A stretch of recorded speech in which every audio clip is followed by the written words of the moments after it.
the first year we rode from San Francisco down the coast of California, and then we started cross country. And we didn't have a clue what we were doing. There were like 35 of us. And we didn't have any hotel reservations. We didn't know where we were going to eat. We didn't know where we were going to stay. We didn't know anything. We just rode. That was it. And it was chaotic, but at the same time it was fun. We had a lot of fun. And we thought, okay, that was good. And we did it for charity. We raised like $35,000. That first year, we stopped in Huntington Beach, California. We gave $5,000 to a fireman's family. The fireman had been in an accident and been burned. We got to Phoenix, and we gave money to a children's hospital. In Vegas, we gave money to the local hospital. And we just did stuff like that. And then, so the next year we said, let's organize a little bit. So we organized, and we stopped at like 4 different children's hospitals that year. And then that's really what we started doing. And we would go West Coast to East Coast, always. For the first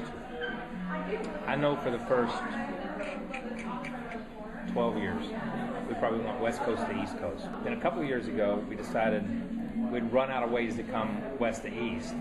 So we decided we'd go north to south. So we went Maine to Miami. We went Bar Harbor, Maine, down to Miami. And everybody enjoyed that so much. The next year we went Traverse City, Michigan, up around the lakes. We rode the Great Lakes. And then we came down and we ended up in Savannah, Georgia. And last year we decided we'd go back west to east again. So we left Palm Springs last year and we came back across, and that was fun. So this year we decided we didn't really know which way to go. And we got to talking to some people, Jeff Bodine and some of his people who had done, they do a bobsled thing in Lake Placid. So, and they raved about Lake Placid and the Adirondacks and how pretty it was. So we were like, let's start in Lake Placid. And we had been to Amelia Island once before, and we all enjoyed that. So we said, okay, we'll just go Lake Placid there. So that's kind of, we're going north to south, but most of the time it's always been west to east. This year we're staying over here at the Tides Inn in Irvington. We're going to spend 2 days in that area and let people just ride out around the Chesapeake. They can come to Richmond if they want to come to Richmond. Richmond's an hour and a half away or so. They can go down to Norfolk. They can go to Williamsburg.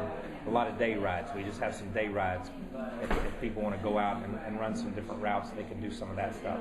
So that's the first time we've ever stayed in one place for 2 days, too. So this year's rides, we've tweaked it a little bit, and it's a little bit different than anything we've ever done before. But the group of riders that we have, out of them, there's probably 10 of us that have been there all 17 years. There's probably another 25 of them that have been there 10 years or in that range. And then we have different people that have just come in and rode a couple of years, and then we have new riders that have never been with us. And it's not just a Harley ride. You know, that's the thing. We have people that ride Hondas and BMWs and Suzukis and Kawasaki's and antique bikes. We have people that ride a little bit of everything, because it's just about being together with that group of people. It's just such a good time. We have different sponsors, and they pay to be a part of the ride, and they help us, whether it's with fuel, whether it's hotels, whether it's with food, and they also pay to be a sponsor on the ride. Triumph's doing some stuff with us this year. So when we do stuff like that, that's part of it, and then each individual pays to be on the ride.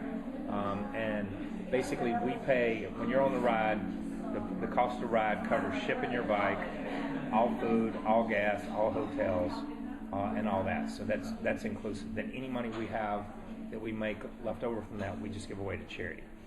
So if you look at our bank account in January, we're at zero. If you look at our bank account after the ride, we have money, and then by the time we get to December 31st, we have zero again. That's the way it goes. It's just up and down, and that's kind of what we do all year long. So, that's, people hear about the ride, they come and they pay to be on the ride. In 16 years, we've given a little over $14 million to charities. So it's always hovered. We've had good years where we've given, $1.5 million, and we've had years where we've given $600,000, but it averages around $700,000-800,000 a year is what we give away.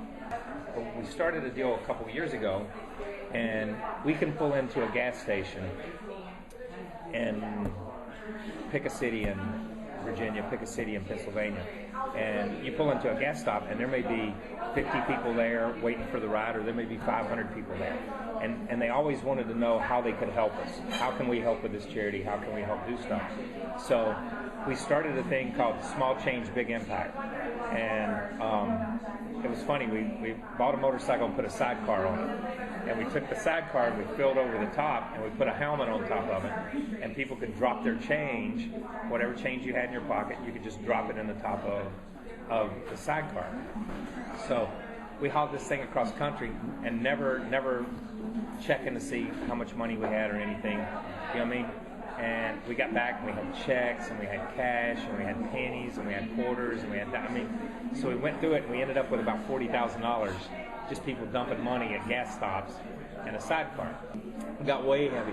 The guy kept saying my fuel mileage is getting, and it was a junker bike. Now let me say that right off the bat, because we're like, okay, it's just a junk bike. We'll put a sidecar on it and we'll go. So the longer he rode, he kept saying, my fuel mileage is getting terrible. And this thing's driving worse and worse. And we didn't think anything about it, you know what I mean? Who would have thought there would have been that much money or that much weight in there, you know what I mean? Because you just don't pay attention to it. It's like, if you just park that car there and everybody that walked by just dropped a handful of change in it, or threw a dollar bill in it, or threw something in it, you wouldn't think that much about it, and all of a sudden you get in it, and it's like, my God, this thing's full. You know what I mean? So it was crazy. That was great. It took us forever to count the money. Yeah, we just left it parked outside at night because we never thought about it being that much money in it. You know what I mean? We just leave it parked. We never emptied it. We never did anything to it. Wow. And this year, they came up with a plan, and it's a text-to-pledge program. And basically, from your mobile, you text RIDE to 27722, and your mobile or your bill will be added, $10 will be added to your bill. And that's a program that, as we're riding across country and people instead of giving us money and dropping change, we just say, just text this. Or if you're just following the ride on our website or following us through the media and following us through some of that, and you see the ride, it'll make you think about it and say, yeah, I can give to that charity right now. I don't have to fill anything out. I don't have to do anything. I can just text. So we're excited about that.